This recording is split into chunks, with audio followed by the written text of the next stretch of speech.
Let's get started. Hello, everyone, and thank you so much for being here today for the OAR 2025 Outstanding Scientific Paper Library Seminar Series. So, my name is Katie Poser, and I am your host today, the Outreach Librarian for the NOAA Library. The OSP Award, or the Outstanding Scientific Paper Award, is a program established by OAR to celebrate the incredible science that OAR employees and affiliates are producing. After all, the heart of any great research organization is the quality of its publications. This award is our way of celebrating authors who do just that. They produce brilliant work that advances OAR and NOAA's mission and stands up to the rigorous independent scrutiny of peer review. While these authors received formal recognition this summer, we wanted to create a more informal space for them to share their work in more detail. Today's seminar is a fantastic opportunity to hear directly from them and to dive into their research together as we see firsthand the significant impact their papers have had on OAR and on NOAA as a whole. And today's our fourth seminar in the series, and it's going to be on metals from spacecraft reentry in stratospheric aerosol particles. And I'm going to turn it over now to our speaker, Daniel Murphy, who is a research chemist at NOAA's Chemical Sciences Laboratory. So, Dan, take it away. Okay, so I'm going to talk about metals from spacecraft reentry, and I've got a list here of my co-authors from NOAA, from Ceres, Purdue, University of Leeds, and the Aerospace Corporation. And so kind of an outline of my slides, talk about making the measurements, layers of the atmosphere, what we measured, which is basically a source of pollution in the stratosphere. I'll talk a little bit, because it's fun, about satellite mega constellations in the future and some conclusions about the outlook. And this is going to be a real mix of some totally non-technical pictures and a little bit of technical information about particles in the stratosphere. So the program, this comes from the NOAA Earth Radiation Budget Program, which has funded measurements of the background stratosphere. And the measurements are necessary to understand future changes, either from a volcanic eruption or intentional modification. You don't know what's changing unless you know what's there before it happened. And our instrument measures the composition of single aerosol particles. And we were not going out to measure spacecraft debris. We were going out to measure what's in the background stratosphere. But to, not save any punchlines until the absolute end of the talk, we measure mass spectra, and I'll get back to that. And this is an example of one of many particles we measured when we are in the stratosphere. And if you think of your periodic table, I've got some of these measured here. Lithium has an atomic mass of 7, aluminum 27, and so forth. In addition to some other peaks, this particle had in it lithium, aluminum, copper, and you sort of go, what? And then you say niobium and hafnium. And what in the world are niobium and hafnium doing in the stratosphere? And so, I'll go back and explain that. And obviously it has to do with spacecraft. So what we measure is an instrument we call PALMS, for particle analysis by laser mass spectrometry. And what we do with the instrument is we bring air, and this flies on the airplane. We bring air into the instrument, and we don't know ahead of time when a particle is going to get there. So we detect it with a pair of continuous lasers. And when you see a little flash of light from a particle going through a continuous laser, you quick fire a pulsed laser that's much more powerful for the period of its pulse and blast the particle apart and look at what comes off in a time of flight mass spectrometer. The particles we measure are from about 0.1 to 3 microns in diameter. So if you were down at the surface here, you would be thinking of like PM 2.5 air pollution. In this case, the instrument's flying in the nose of a NASA aircraft up to 19 kilometers. So that's roughly twice as high as a commercial aircraft fly. And in 2023 flights from Alaska, to give you an idea, we measured the signals from about 500,000 individual particles over a series of flights. So we got a lot of statistics. Now the instrument we call Palms the next generation because there was a first version of this that flew in 1998 and it was getting old and we knew how to build it better. So between 2017 and 2021, we rebuilt it in collaboration with Purdue and built two of them. I did most of the high level design on the instrument, and I've got this beautiful drawing here of some of the intricacies of the ion source where all the action happens of a laser hitting a particle. And I designed that, but I am not this good at CAD. So there was a very intelligent undergraduate work study student turned my drawings into drawings that are this beautiful. And the power supplies, for example, were designed by a small firm outside Boulder and the operating software from another local consultant. Um, to give you a couple pictures of what's going on in the instrument, on the right, I have a picture inside one of those power supplies, a mix of commercial and custom parts. And on the left is putting together some of the mass spectrometers.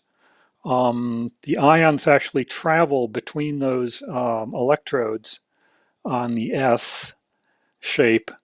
And I won't go into it in this talk, why you want them to travel around a curve instead of a straight line. Um, but you travel around a curve and you get better performance from the mass spectrometer. And there's actually a NOAA patent on the S shape of those electrodes, just what the shape is of the path that those ions take after they're formed. But just to give you an idea what the inside of an instrument looks like. On the outside, the NASA B-57 is based in Houston, and here's part of the big campaign. We're not the only instrument on the airplane. There's about 20 of them, and these are some of the various research groups set up in the hangar with their instruments and their ground support, and they'll be loading, the instruments on the airplane that's in the background there, the high altitude airplane. And our instrument, this Palms instrument, flies in the nose of the airplane, and we take it in and out between flights. And so there is Greg in our group finishing up mounting the instrument inside the nose of the airplane. And then we put the front half of the nose on, and you can see a sampling scoop there, and the aircraft mechanics who are actually the ones to set the latches that hold the front half of the nose on to the back, so we can mount and unmount it, and then the mechanics do the final checks on the integrity of the airplane. So let's go back from some of the pictures and talk about air in the stratosphere. There's going to be, I think, a range of backgrounds. Some of you will know all this science and some not. In the stratosphere, air moves mostly up in the tropics and down over the winter pole. And most of the particles in the stratosphere are composed primarily of sulfuric acid.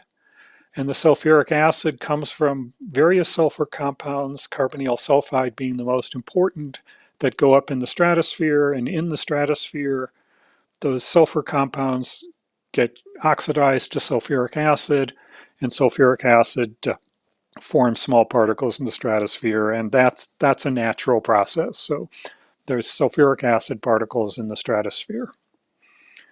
And we, on this program, wanted to sample high altitude air with the airplane as the goal of these flights. We hope to do some future flights in the tropics near the equator to measure air going up, but these flights were to measure some of the air coming down.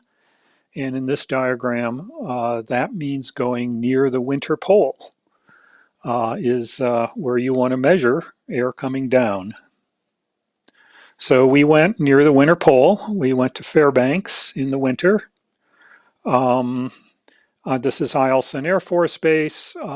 Fairbanks is about as far north as you can get that's convenient, where there's a good airport and good infrastructure to support all the people there, at least in the United States. You could get a little farther north in Scandinavia, with good infrastructure, but that's a lot more expensive. So we went to Fairbanks as the farthest north you can get in the US with good support on the aircraft base. So there they are towing the airplane out of the hangar for a flight. And of course, going to Fairbanks in winter um, is sometimes a little bit harsh, as you can see from the sign right here. Um, but it can also be quite beautiful. On the left, actually, the Air Force Base had cross-country ski trails on the base and cross-country ski rentals, and they were some really pretty cross-country ski trails, and got to see the aurora on one or two nights. Just step outside the hotel that's on the airbase. So there are benefits to going up, as I'm sure many of you know who've done places either in the ocean or the atmosphere is all over the place. And the pilots shared some pictures of what it was like to be flying over Alaska. They're up very high. The sky above them is very dark, and they're definitely above all the clouds. And they shared a picture of the cockpit, and I pulled out a little highlighted the altimeter. It says 57,000, so they're at 57,000 feet at the time they took this picture. So let's get back a little bit to science. And as most of you would know, lowest layer of the atmosphere is the troposphere. Above that, the stratosphere with the ozone layer in it. Above that, the mesosphere and thermosphere. And the rockets are going up, and some of the stages re-enter, and the satellites re-enter. And that burn-up of the rockets is mostly happening in the mesosphere. There are also, and this is very relevant to our measurements, there's meteors coming in, and the meteors burn up in the mesosphere or a little bit higher. And so you basically have two sources of metals very high in the atmosphere. You've got things like iron from meteors, and you've got things like aluminum, which are coming out of the spacecraft. As the particles come down over the pole, they pick up sulfuric acid in the stratosphere. So what you see in the stratosphere are sulfuric acid particles that have these metals in them. And meteors and spacecraft reentry are sort of in some ways the same, in some ways very different. Meteors ablate a little bit higher because they're moving faster relative to the Earth than a satellite, so they burn up where the air is thinner. Most of the mass is in tiny meteors that you don't see with your eyes. They're too faint. There's more than 1 trillion a day of those little tiny ones. And sort of an interesting statistic is that means the average spacing between a meteor trail and a day is less than 20 meters. And there's coagulation. What happens when a meteor ablates is you have like iron and magnesium in the gas phase. And iron, of course, is not going to stay in the gas phase very long. As soon as the air cools down, it forms little tiny iron particles, and those particles hit each other and stick, called coagulation. And these meteors are close enough that each coagulated particle actually contains material from different meteors, and you have a reasonably uniform field of what's called smoke from meteors. Spacecraft burn up a little lower. They're actually designed to burn up. This is a picture somebody took of a spacecraft burning up as it re-enters. It's breaking up, and that's intentional, so there aren't big pieces hitting the ground. Besides the satellites, the second stages of rockets burn up. You may see pictures of rocket stages, the Falcons coming back and landing on a pillar of flame back on a pad. Those are the first stages. The second stages, right now at least, come back and burn up. And that's because they're putting the satellites in at orbital velocity. So the second stage is actually reaching orbital velocity. So when it is then brought back down to Earth, it burns up. And by mass, there's roughly similar amounts of the second stage rockets and satellites. But compared to meteors, 1 trillion a day, there's hundreds of satellites, like hundreds of satellite launches per year. each one of which is putting in maybe tons of mass rather than milligrams or micrograms. So you have a very non-uniform field from the reentry. You have pulses of metals put in different locations. So sort of the simplified context, you have a satellite or a rocket reenter, and it happens in what's this kind of mist of meteoric smoke. And every 6 months, the mesosphere gets flushed into the winter polar stratosphere. Um, in February, it goes north, and in roughly September, August, September, it goes south.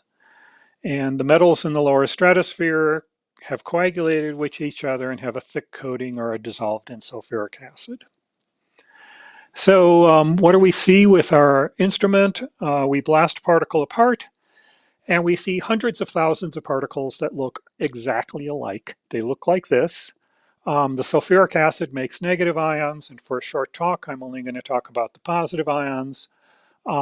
This is a single particle. It's got iron, magnesium, nickel, all these metals that are coming from meteors, and we can do laboratory calibrations and show that the metals are in the ratios expected from meteors. And note this is a log scale. There's a lot of signal to noise on these each individual particle. But then we see 10 to 20% of the particles look like the one I showed you with extra metals. And you can see in the bottom picture, a lot of the peaks, like around 50, are exactly the same. And that's because these spacecraft metals coagulated with that mist of meteor metals coming down. So what you're seeing in the bottom are a particle that has both meteor metals and spacecraft metals. And aluminum, naturally, spacecraft, it's the largest single component of spacecraft is aluminum. And copper is very, common as well in spacecraft. Why are there niobium and hafnium? It turns out that in some rocket engines, the cone where the exhaust gas comes out, which is a pretty, tough environment, so they make it out of a very exotic temperature-resistant alloy called C103, which is made of niobium and hafnium. So that's where this niobium and hafnium in the stratosphere are from those exhaust cones that are shown on the right. Once we figured this out about the spacecraft metals, we could go back to some of that old 1998 data, and it's not nearly as good, but we can make some comparisons and look at how copper and lithium compare to aluminum.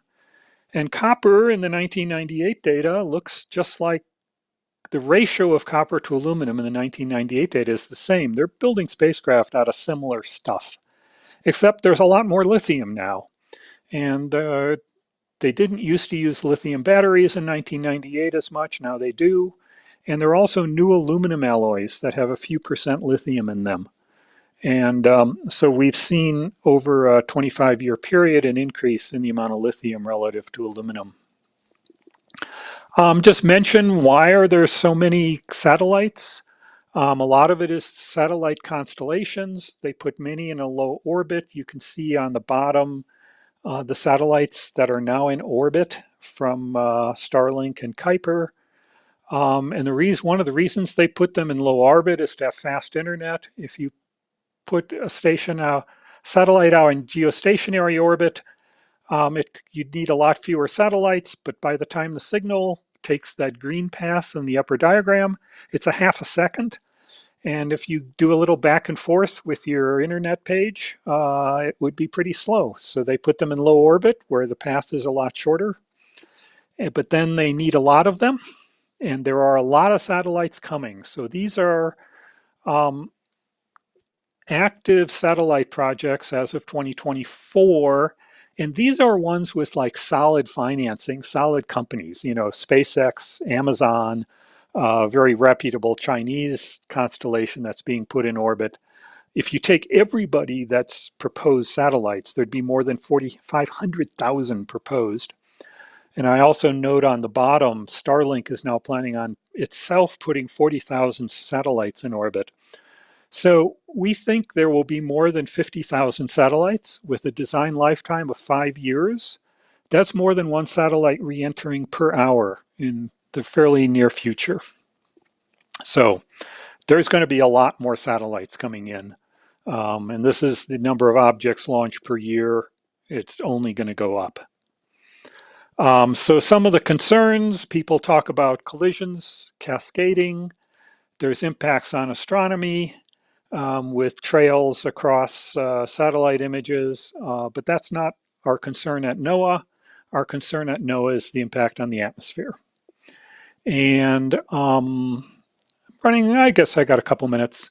What about launches? I've been talking about reentries. There's also emissions from launches. Um, there's less solid fuel than there used to be, but rocket engines, because they're burning the stuff so quickly, they're fairly dirty. You can see a picture of one of these space tourism rockets on the lower left on the bottom with a big plume of black soot coming out the back. Um, and of course, it depends on what kind of fuel they're using, what kind of engine, how much it is. The concern with soot is because it absorbs sunlight, it heats the air around it, and that can interfere with the atmospheric circulation in the stratosphere if there's too much of it. If you have a little black cloud of soot either aiding or fighting the natural circulation in the stratosphere.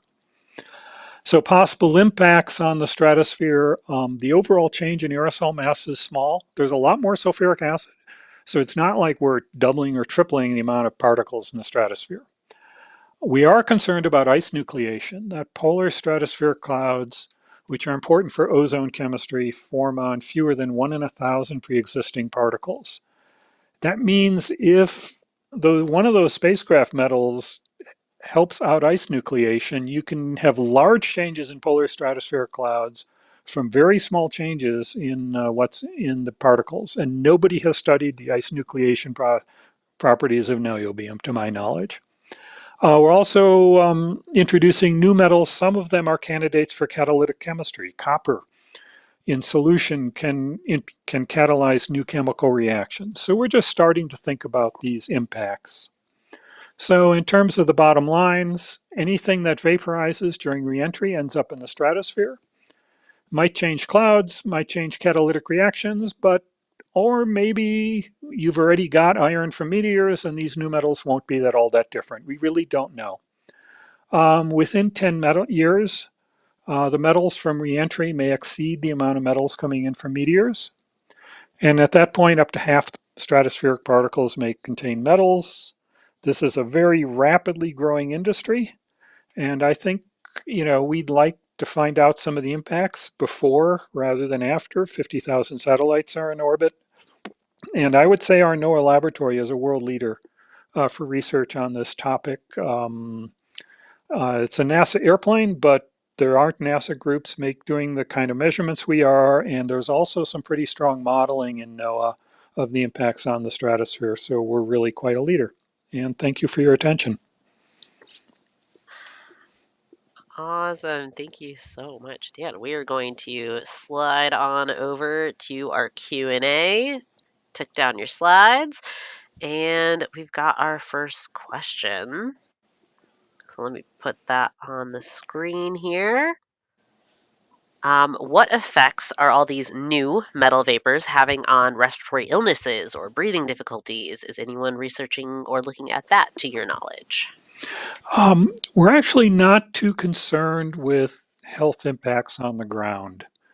And the reason is although the amount, for instance, of aluminum is large compared to the amount of aluminum that is naturally in the stratosphere, it's really tiny compared to the amount of aluminum from, say, industrial sources down at the surface, or what a smelter is putting out, or something like that. So these are important in the stratosphere because the stratosphere is so clean. But if you look at the budgets, um, at the ground level, it's not a direct concern. Okay, we've got one more question that comes in. Where else have you presented this? Our asker is thinking of the Pittsburgh Conference on Analytical Chemistry. I've presented this at AGU kind of conference and at Spacecraft, a conference on spacecraft. The Europeans are actually starting some research programs specifically on the topic of research impact of spacecraft on the atmosphere. Um, I have not gone to something like an analytical chemistry conference with this. Okay. And while I'm very, very jealous of your cross country skiing adventures and miss cross country skiing, there's not enough snow down here in Silver Spring, Maryland to have that happen. Um, I hate to cut it short, but we are going to move on to our next presentation. So, everyone, please stick around. Thank you, Dan, for this great presentation. I'm very interested in that S patent design, but you did say you didn't have enough time, so we're gonna we're gonna save that for another date. And I want to thank everyone for joining us today. We're going to flip over to our next presentation for the second half of the hour. Please stay with us.